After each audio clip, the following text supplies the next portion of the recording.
Lesson 17, the law of cosines. In this lesson, we will be talking about another set of equations that can be used for triangles that are not necessarily right triangles, to allow us to associate side lengths of the triangle being used with their angle measures. The law of cosines, which was introduced in the previous lesson, is a very good law to use in order to try to associate sides and angle measures.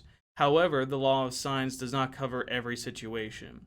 There are certain cases where we do not have enough information available in order to use the law of sines. Those situations are going to be covered instead with the law of cosines.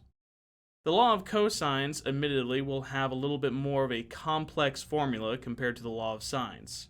However, it is a law or a set of equations that really only need to be used at most once in your evaluation, which after you have calculated one value with the law of cosines, you can then go and use the law of sines for the rest of your calculations moving forward. Let's demonstrate the law of cosines here. We have, for a given triangle with angle side opposite pairs of alpha A, beta B, and gamma C, the following equations hold. First, we have a squared is equal to b squared plus c squared minus 2 times b times c times cosine of alpha. You may notice that this equation, this formula, looks very similar to the Pythagorean theorem, and it really should. Pythagorean theorem is really more of a special case of this situation where the angle measure you are working with is a 90-degree measure. If your angle measure is 90 degrees, then that means this final term involving cosine of therefore 90 degrees would no longer be there. However, you can also use this in a various set of ways. Instead of a squared equals b squared plus c squared minus 2bc cosine alpha, you could also consider b squared equals a squared plus c squared minus 2ac cosine beta. Look at some similarities that we see here. The beginning looks like the Pythagorean theorem for both cases.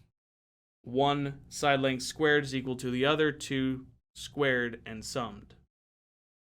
Furthermore, the angle measure that is being used in these equations, note for the first one we have angle measure alpha, which is the angle measure that is across from side length A.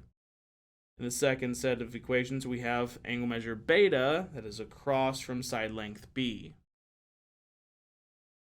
So these sets of equations are structured in a way where you can solve for any given side length using the other two side lengths and the angle measure across from the side length intended.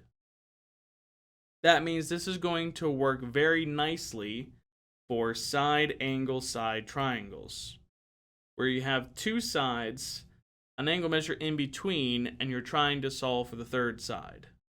That information is not useful for the law of sines because there's not enough information to set up a full ratio in the law of sines. The law of cosines is structured very nicely for that purpose.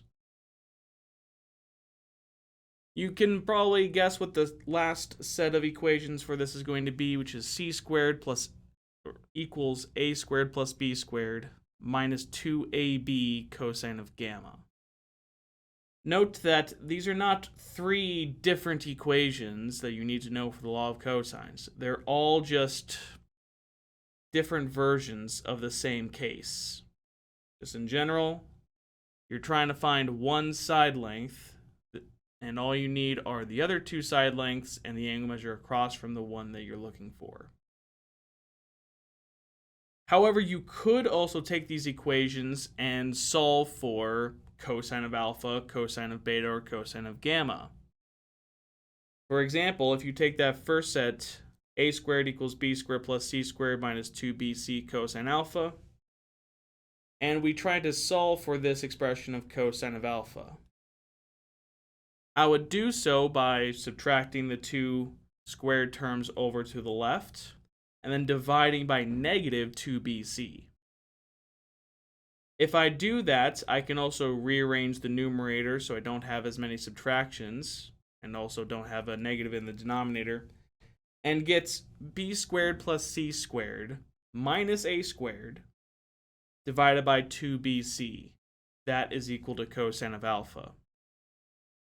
What this version of the law of cosines is useful for is this would allow us to take the three side lengths a, b, and c and use those to solve for, say in this case, angle measure alpha. So we could take three known side lengths of a triangle and solve for one of the angle measures. That is not something that we could have done with the law of sines. The other versions of these would just be solving for cosine of beta or cosine of gamma in the above two equations, but they're doing the same process. Note that in these equations, say if I look at this third one, cosine of gamma equals a squared plus b squared minus c squared divided by 2ab. The angle measure I am looking for, gamma, is structured to be across from side length c, which is the side length that I am squaring and subtracting in the numerator. But that is the only place where that exists in that formula. The other two side lengths are more prominently used as a squared and b squared, as well as in our division of 2ab. These are some patterns that can help you try to remember the structure of this law of cosines formula. Now, it is not technically necessary to have all of these formulas memorized because they are all just versions of each other. It is recommended at the very minimum to have at least one version of the law of cosines memorized, such as the one that I have boxed in the top left now. If you have that one understood and memorized, then you can use that and adjust as necessary for the labels of your side lengths. And if you need to solve for an angle measure, you can also take a couple algebraic steps to get cosine of alpha and then alpha by itself. The box below this discusses where the law of cosines can be used. As with the law of sines, the law of cosines will not apply to all types of triangles, but will generally help solve the other solvable types of triangles. The triangles to the right represent the cases where the law of cosines can and should be used, which, for the first case where we have three known side lengths and nothing else, we call that a side-side-side or SSS triangle, as well as the case where we have a side length, an angle measure, and a side length in that order. We would call that a side-angle-side triangle or SAS. Note in both of these cases demonstrated here, we cannot use the law of sines because there's not information to do so. We would need at minimum a side length and an angle measure across in order to start to set up law of sines. But in this situation, in either of these triangles, we do not have an angle measure and a side across. That means that we should at least be using the law of cosines one time to solve for one other missing value. And once we have that, for example, in the side-side-side triangle, if I solve for alpha here, once I have that, then I have a side length and an angle measure across, and I can then go back to using law of sines if I so please. If I'm working with the second case, the side-angle-side case, if I have angle measure alpha, I'd probably be solving for side length A using the law of cosines. And again, once I have that solved, I would then have an angle measure and a side across. So I can then go to use the law of sines now. It is recommended if you are solving for an angle measure, though, using the law of cosines, to try to solve for the largest angle measure in your triangle.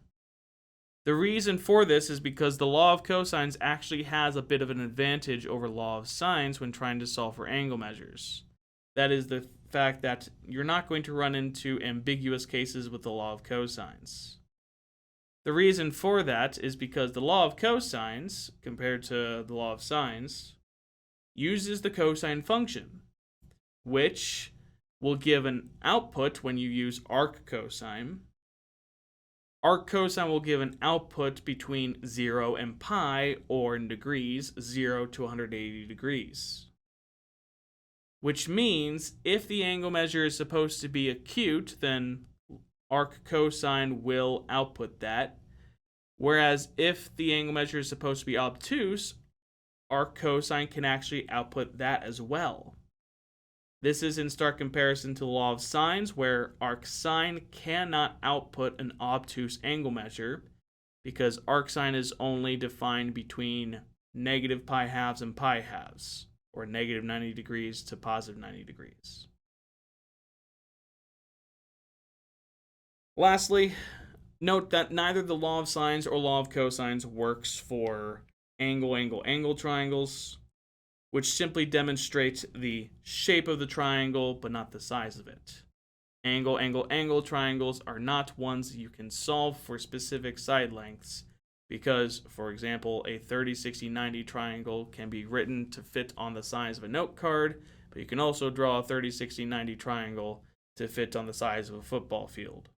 Just knowing the angle measures does not dictate the actual size of the triangle, just the shape.